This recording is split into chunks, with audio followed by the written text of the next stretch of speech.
धाराशिव जिल्ह्यामध्ये विजेच्या समस्येला शेतकऱ्याला सामोरे जावं लागत आहे. आपण आता धाराशिव तालुक्यातील तडवळा या ठिकाणी आहोत. आता सध्या शेतकरी शेतामध्ये पिकाला पाणी द्यायच्या प्रयत्नात आहेत. मात्र विजेचा लपंडाव सुरू असल्यामुळे शेतकऱ्यावरची संकट आहे आणि त्यांची अडचण महत्वाची आहे की वीज सुरळीत द्यावी अशी त्यांची मागणी आहे. काय परिस्थिती आहे लाईटची? लाईट चालत नाही, सारखी लोडवर आहे आणि मोटरी बी चालत नाही, त्या बंद पडतात. एकतर रात्रीची लाईट आहे, एकतर शेतकऱ्याला बिबट्याचं बी आहे. त्याच्यामुळं शेतकरी जीवावर ओढावून का होईना आपण जातोय, लाईट बी चालत नाही. बिबटे आहेत का तुमच्याकडे? आहेत ना, बिबट्या आहे तिथं, इकडं गेला तर तिकडं हाय म्हणते, तिकडला सुटला तर इकडं हाय म्हणते. 10-5 किलोमीटर मध्ये सतत कोणाचा ना कोणाचा बोबाट आहे. त्याच्यामुळं शेतकऱ्याला चौकून अडचणीत आलेला आहे. त्याच्यामुळं शासनानं कमीत कमी निदान दिवसा तरी वीज द्यावी ही मागणी आहे शेतकरी सर्रास. काय भिजवायचं आता सध्या काय सुरू असतं शेतामध्ये भिजवायचं? आता राजमा आहे, गहू आहे, ज्वारी आहे, ऊस आहे.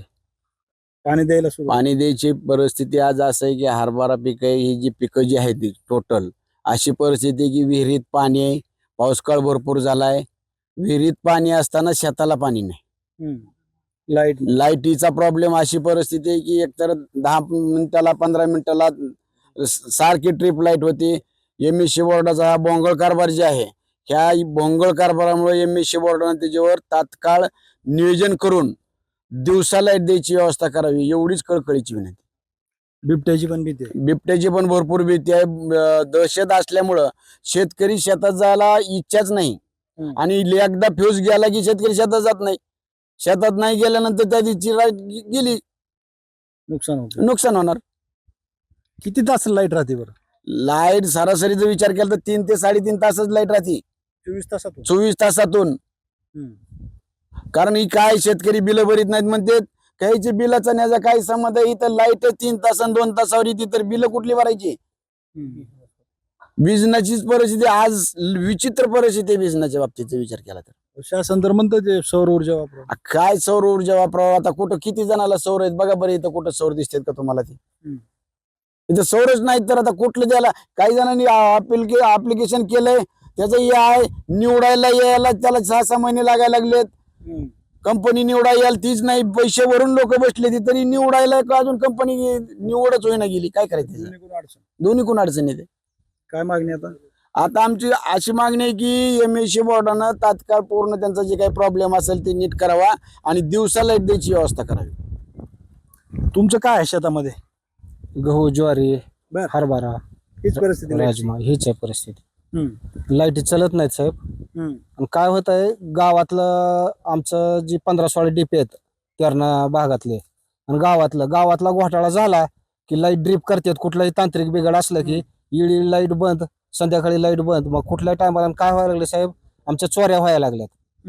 म्हणजे बिबट्याच्या दहशतीमुळे सगळ्या रानातले स्प्रिंकल हाना आणि उचली कोणीही कोणाचं काय उचलून न्यायला लागले. संध्याकाळी शेतकरी शेतात यायला भ्यायला लागले बिबट्याच्यामुळं, आणि ह्याच्यात नजर राखून चोऱ्या व्हायला लागल्यात आणि विशेष. आणि एकतर लाईट चालनाच, आणि रानातला थोडा बी म्हणजे गावातला काय घोटाळा झाला की पूर्ण शिवारातली लाईट बंद केली जाते. मग समजा 1 तास 2 तास त्याच्यात तर काही लाईटच चालत नाही. जनावराला पाणी भरायला सुद्धा पाणी वेळेवर नसते. मग आम्हीच त्यांना रिक्वेस्ट करावी लागते, साहेब आम्हाला लाईट सोडा, जनावराला पाणी नाही प्यायला. ह्याच्यासाठी अशी रिक्वेस्ट करूनच पाणी सोडायला मागतो आम्ही. जनावराला प्यायला सुद्धा पाणी असेल. कसं झालं, विहिरी गच भरलेत. पण कसं झालंय, विहिरी गच भरून काय म्हणते ते उशाला, काय ते धरण उशाला कोरड घाशाला असं काम झालंय. प्यायला पाणी नाही, काय नाही. लेकरा बाळाने विहिरीत जायचं म्हणलं तर पाणी तर कुठून प्यायचं, असं झालं. प्यायला सुद्धा पाणी शेताने नाही, कोट्यावर जरी गेला तरी हो लाईटमुळे. काय मागणी कराल तुम्ही लाईटच्या बाबतीत? लाईटची मागणी अशी करायला नाही की एक तर दिवस 24 तासाचा असते, बरं ती 3 फेज सोडते 8 तास. तर ती 3 फेज 24 तासाच दिवस असून 8 तास लाईट सोडायची, तर ती लाईट 8 तास दिवसा सोडावे आणि ती सुरळीत चालावी, एवढीच मागणी आहे. एकंदरीत आता धाराशिव जिल्ह्यामध्ये अतिवृष्टी झालेली आहे असली तरी पाणी भरपूर आहे.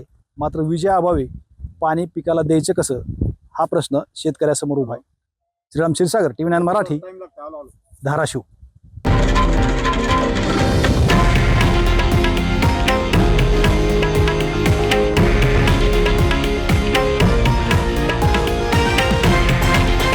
हे आहे देशातील नंबर 1 न्यूज नेटवर्क आणि आपण पाहत आहात TV9 मराठी, एकमेव.